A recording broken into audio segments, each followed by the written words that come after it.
Okay, folks, I think we are recording. Let me confirm. It appears that we are. Welcome back to another Wings of Kentucky, formerly Bird of the Month, but as you'll see quite clearly today, we cover a lot more than just a single bird, hence the new name.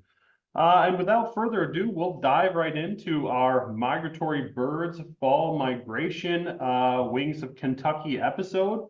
And this is a fun one because we're experiencing this now. The beauty of fall migration in our Kentucky bird species, and we'll talk about a few migratory species. And these are birds that are heading south and getting ready to spend the winter, oftentimes somewhere warm and tropical, but not always.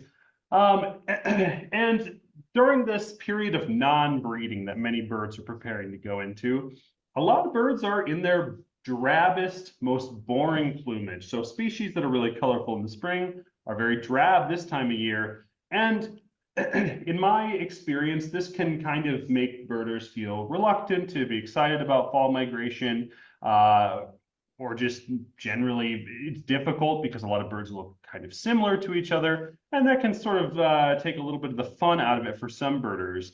But I think with time and experience, many folks who are interested in birds can come to appreciate fall migration as one of the most exciting times of the year to observe birds. And one of the things that's most exciting about fall migration is basically in early fall, which is where we are now. This is essentially the peak abundance of birds that you get in the annual cycle, right?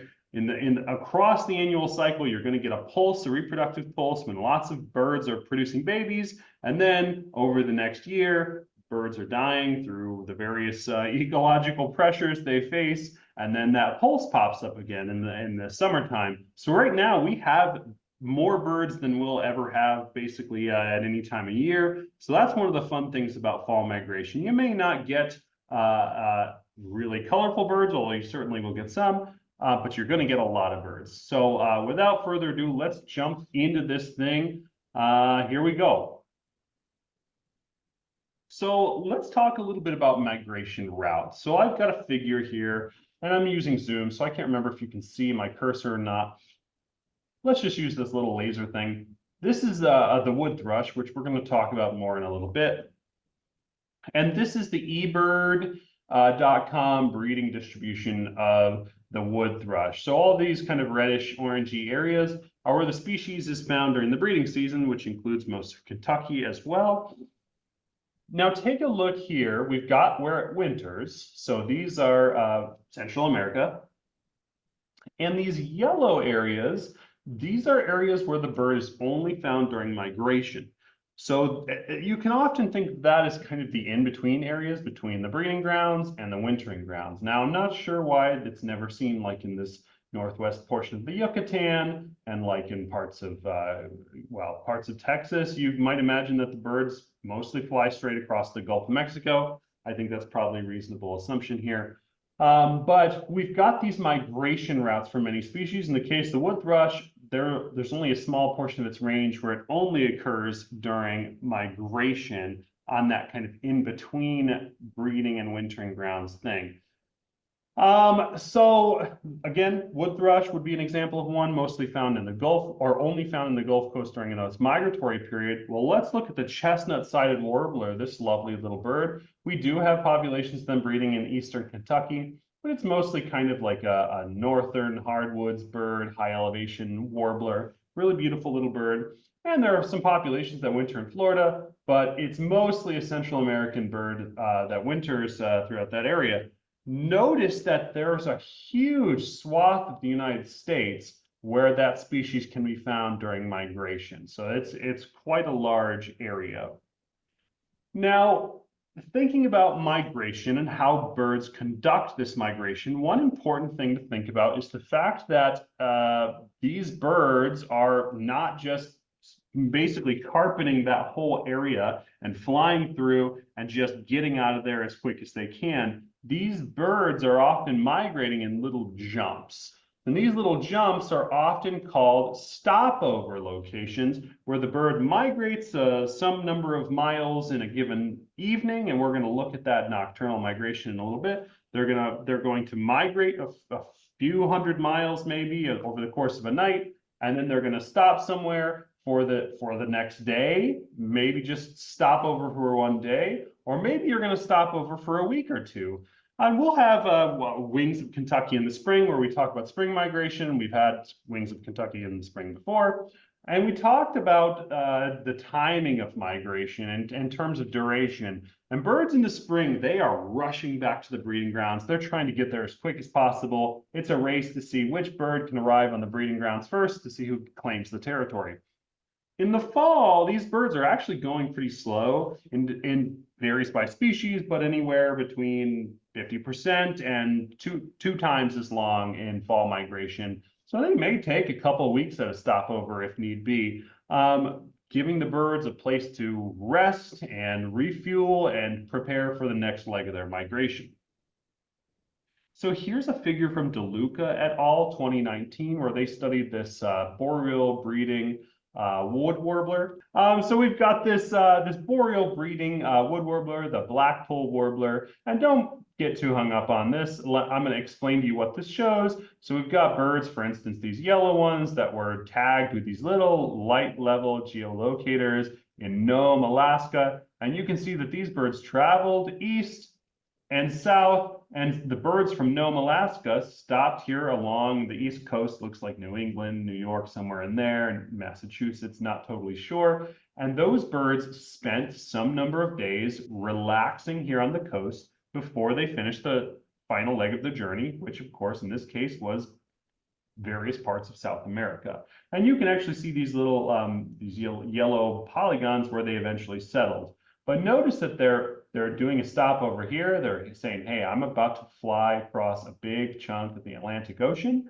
And then afterwards, they're like, man, that was tough. I need to relax for a little while. So that's the essence of stopover habitat. And this is when we're viewing these birds in fall migration, many of them are undergoing stopover. So these are birds that are stopping over and again, refueling, resting before the next leg of their migration. Now, it's also important to note that some species have either a facultative migration or a partial migration. So what does that mean? Well, maybe the species migrate in parts of their range, but not others. So a good example of this would be like a blue jay, where they are technically migratory. This actually is the distribution of the blue jay, but most of them are either non-migratory or the populations that are migratory, it's hard to tell because some of the birds move south and they're replaced by other birds that come from north. So this is the distribution of the blue jay in this particular map. The green area is year-round, whereas this little sliver of blue down in Texas, this is winter only. So basically, some birds, maybe these birds or maybe these birds, it's hard to say, or maybe some other birds, they move into this area of central Texas that they're not normally found in, and they're only there in the winter. But in Kentucky, for example, we have blue jays all year round, right? They're here in the winter, they're here in the summer, they breed here. The question is, do our birds winter somewhere else? And we have birds from like Ohio, or are our birds resident? These are some of the major and interesting questions left in ornithology. But what causes these birds to migrate to begin with? I mean, that's kind of been one of the other sort of ornithological mysteries that have plagued us for a long time. And Stephen Emlin did this really cool series of studies with indigo buntings, which we've talked about on Wings of Kentucky before, to show that birds use the stars to orient during migration. Remember, these birds are migrating at nighttime. Now, there are times when you probably see big flocks of birds during fall that are migrating, or at least engaging in flocking behavior, which is sort of a migratory behavior. Those would be like grackles and red-winged blackbirds, things like that, which we'll talk about in a few minutes. But like most of these other birds, they're migrating at nighttime, which is why you don't just see indigo buntings flying south, right? Because it's happening under the cover of darkness. So they're using the stars to migrate, and that's always been, or at least for a long time, it's been suspected. I shouldn't say always, but for a long time it was suspected. Well, what Emlin did is he took an indigo bunting and he put it in a contraption that looks like this. Here it is viewed from above. There's our indigo bunting at the bottom. Here it is again. And what this contraption is this is a little ink pad, and this is a funnel with white paper all around it. So here's the top view, there's white paper all over, and the bird is standing on an ink pad. Well, there's also this screen that covers the enclosure. So the bird can see out and can try and get out, but what it's going to do is its feet are covered with ink. It's going to fly up toward to escape out of the cage, but it's stopped and it scrambles up the side of this, can't get out, and it slides back down. Well, what happens is we get these patterns like this, where you can tell where the bird is trying to go. In this case, the bird wants to go in a northeasterly direction. Well, what Emlyn did is he put these birds in a planetarium. So here's an example of those Emlyn funnel data, if you will, of what a bird is trying to do for spring migration in a properly oriented planetarium. And you can see the bird is trying to go north and east, which is the way that an indigo bunting should go in spring migration. Well, because it's a planetarium, what they were able to do is shift the stars around so that they face the wrong direction. And when they trick the bird to thinking south is north, it totally reverses, demonstrating, hey, these birds are in fact using the stars to orient. So that's pretty cool. But they do other things too. It's not just the stars. Some species use landmarks. For instance, these are Canada geese, of course. Many of us are familiar with those. They're long-lived species. They're social. Males and females stay together for their entire lives, by and large, and they'll have their young with them for a year or more. So these are long-lived species. They're very intelligent birds. So they learn landmarks. And a lot of these species, these are usually birds that move in flocks, birds that basically have what we call vertical transmission, where they're teaching their young.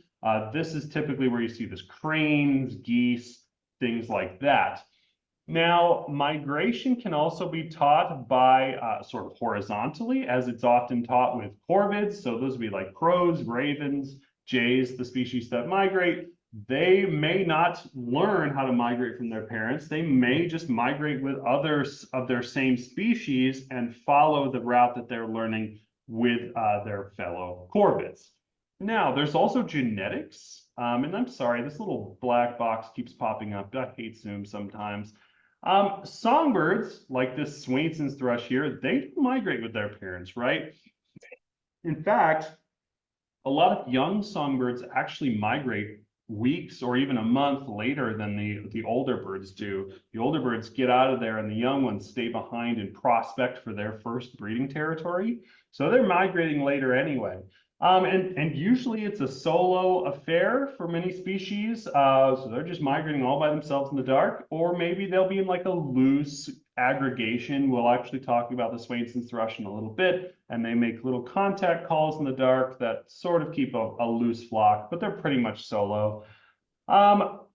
So again, there's a lot of what I've just been saying. Well, a recent study by Delmore et al., they found that migration appears to be genetic in the Swainson's thrush and probably many other species. And what that study did is they looked at Swainson's thrushes that bred up here and then Swainson's thrushes that bred over here. And what they found is, genetically speaking, the birds from this area migrate along the Pacific route south. And these birds up here kind of go through the continental US and fly across the Gulf of Mexico. That's all well and good. Well, what they found that was incredibly interesting is when you find birds that breed here, they do the predictable thing. But if you find birds that are hybrid, such as these orange ones, they actually take a route right up the middle, basically a perfect hybrid approach between either of the parental types, demonstrating that even migration can be genetically ingrained in some species. There are also many eruptive species in Kentucky. These are birds where their ranges vary from year to year. So this is the distribution of the common redpoll. In this case, this pink area is where they spend the summer and they're only there in the summer. This purple area is all year round, so they're always here. This blue area is every winter. So this species is found in like northern Minnesota and North Dakota in every single winter. However, many winters, they're found down throughout Michigan and New York and Wisconsin. So their range in many years, but not every year, dips down into here. And then further yet, they get down into Ohio and Pennsylvania every once in a while. Those are species that have this eruptive nature. Red-breasted nuthatch is another one, common redpoll. A lot of these kind of northerly boreal species do this, and it's usually driven by the availability of seed crop in the boreal forest. If there's really poor seed availability, those birds are going to erupt south and have that eruptive behavior. Okay, some species to be watching out for on fall migration and how to identify them.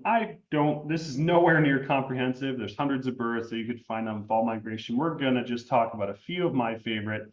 And to start off that list, we're gonna talk about the brown forest thrushes. The Swainson's thrush is one that I talk a lot about, and we're gonna talk more about it even after this because they're just a neat little bird. They're one of those classic brown thrushes that spends time on the ground, a lot of time on the ground, much like a robin. And the way you're going to identify this brown thrush is, again, brown drab bird overall. It's kind of this cool brown on the back, really light spotting on the breast that kind of fades into nothingness in the flanks and belly. And then a couple key things on the face, buffy, oftentimes buffy breast. This one doesn't have much of it. Buffy into the throat. And then here's the key distinguishing characteristic that helps you every time. There's no questions asked. Buff spectacles. So it looks like it's wearing a pair of glasses that are buff. Another very common brown forest thrush that you're going to see this time of year is the hermit thrush. So the hermit thrush has a similar pattern of spotting on the breast and throat as the Swainson's thrush, but notice it does not have the buffy spectacles. It has like a very vague whitish spectacle, if anything at all. Here's the key though. It has a rusty red tail. Notice the Swainson's thrush does not have a rusty red tail. The hermit thrush does. And finally, my last of the three we're going to talk about here is the wood thrush. They're just such a cool bird. I mean, all kinds of different things are special about them visually. They've got this gigantic eye. They got really big bug eyes, this really nice chocolatey brown. They don't have a rusty red tail, even though you can't see it in this picture. And then the underside is this like mostly immaculate white with these big, bold black spots that go way down into the flanks and often down onto the belly. So really extensive black spotting. Compare that spotting to the spotting on these guys. Also big white eye ring, very bold, just lovely bird. I'd be remiss if I didn't mention the gray catbird. We've talked about this species numerous times on Wings of Kentucky, but the gray catbird is a really fun one. A gray overall plumage, like really nice medium gray, a dark gray or a black cap, and these sort of rusty, almost chestnut colored undertail coverts. It spends a fair bit of time on the ground, but really likes to be in sort of shrubby thickets, producing those cat-like meowing calls. Of course, another thrush, the American robin. We're all very familiar with the plumage of an adult male. We've got that black head or very dark gray head with white markings around the eyes, gray back and wings, and dark gray tail with that classic rusty red breast, belly, and flanks, white undertail coverts, runs around in your lawn with his breast stuck way out. Young females can be much more drab, like this one. This is a sort of a exceptionally drab individual, but we've got the same kind of color scheme, white markings around the eyes, gray head, gray back, rusty red breast. In this case, it's almost more of a buffy, rufusy color, but you kind of still get the general gist of it. Most males have streaking on the throat. The young females are going to have even more pronounced streaking on the throat. The other thing to watch for is there are juveniles around. So this is actually a really nice example. They can be confusing looking and they're spotted just like the other thrushes that we saw earlier. But again, look at these distinctive face markings and look at this bird's already starting to get those reddish brown breast feathers in there. So American robin, bird we talk about all the time on here, but keep an eye out for those in both the juvenile plumage, very drab female plumage, and sort of male type plumage. And I mentioned blackbirds earlier, and that's another fun one that we see pretty extensively in the fall time. Common grackle might be the most common blackbird that I see here in Lexington in fall time. Huge groups, these birds. I mean, I think they're beautiful. They really are. This kind of bronzy colored body and this purple head. Males have really long tails with deep kind of like V-shaped tail feathers. Like they call it a vaulted tail shape where the feathers basically are keeled. They can be a little annoying for people who feed birds because you can get big flocks of 30, 40, 50 grackles that will feed on your bird feed pretty aggressively. But it's a native bird, right? It's a native bird, and their population is declining. So I've grown to really love the common grackle. Next, red-winged blackbird, and you can get birds that look like this male here with the classic black bird with the red wing with a little sort of yellow or white highlight there. But more often than not, well, and of course you got the female, more often than not, you're going to get birds that, some birds that look like this, some birds that look like this, and just a mix of birds in between. Those mix of birds are either going to be like older females that have started to get like a little bit of a red shoulder, or young males that haven't quite come into their own yet. But a very kind of a classic fall blackbird species. Now, if you get a single female, they can be a little bit tricky because they have that kind of sparrow-like appearance to them. But again, the size, it's a pretty good sized bird, much bigger than your average sparrow. And look at that, just big, long, dagger-like beak that the female red-winged blackbird has. Finally, another one to mention would be the brown-headed cowbird. We've got our female, very drab overall, kind of that gray-brown overall, with that sort of short conical bill. The male has the classic plumage, sort of this iridescent body with that brown head. And also beware of juvenile males that'll kind of look like this, but they have a bunch of these like very like colorful feathers mixed in. As well, American goldfinch, a species that we have all year round here in Kentucky. While in the summertime, they're looking something like this with the male, the black wings, wing bars, bright yellow plumage, and that sort of black cap. Well, and here's an adult breeding female. As males are transitioning into the non-breeding plumage, they're going to lose a lot of this yellow and replace that with browns and very drab olives, so be prepared for that. There are also a lot of juvenile American goldfinches around right now that can be sort of tricky to identify. Not a lot of gold on this bird overall, but the same general shape, that kind of little finch bill, and we've got the same general wing structure with these wing bars and white edge primary flight feathers. Warblers, oh my God, warblers and more warblers, right? Be on the lookout for things like the common yellowthroat with that black mask, the yellow throat and breast, little white edge on the mask, and this kind of olivey brown back and tail. Yellow warblers, honestly, at this point, a lot of these guys have already moved on past Kentucky, but a really beautiful bird. Overall, just a plain yellow warbler. This looks like it could be a male. Females can be even more drab. Yellow-rumped warblers, these guys are here thick right now. And they can be really drab. Some birds can have a more pronounced yellow on the crest, more pronounced yellow in the flanks, but one spot they always have yellow is that little yellow rump. So be on the lookout for those. They're all over. I heard plenty of them today. More warblers. You got your black and white warbler. This bird travels up and down the tree, kind of like a nuthatch, clinging to the side of the bark. Really distinctive bird, that black and white striped head and this really intricately patterned black and white wings and tail with the streaking along the breast and just immaculate, just white underparts. Beautiful bird. American redstart. This is another one that's kind of tricky at times, highly variable. Here's an adult male, or I guess a male that's at least 2 years old, and you can see this beautiful kind of black, red, and white plumage. You'd be forgiven for mistaking it for an orient, but they're very small. It's chickadee size or smaller. Flitting through the vegetation, flashing these red patches on the tail.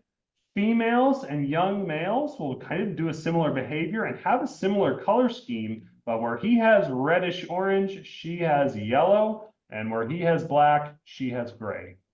Another one, just one of my favorites, a black-throated green warbler. I would say it's a reasonably well-named bird. This picture doesn't show the green very well. Actually, doesn't show the black that well either. Some birds will have more extensive black, but you can see a little black coming through there. And this green back, kind of greenish yellow on the face, the black-throated green warbler. We also get a variety of vireo species here in our migration. Red-eyed vireo is probably the most common. I saw 2 of them today here at McConnell Springs. The white-eyed vireo, very well named, has these kind of like bright wing bars, this sort of gray nape and head and crest and crown, and with these sort of yellow spectacles with a white eye. And the blue-headed vireo, white spectacles on this blue-gray head, wing bars, the whole thing.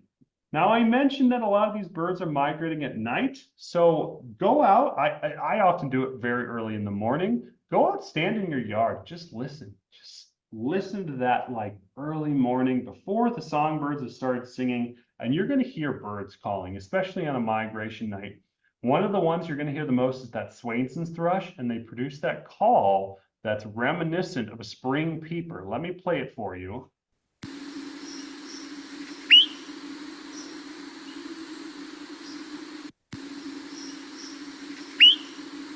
That little peep is the flight call of the Swainson's thrush. So be listening for that.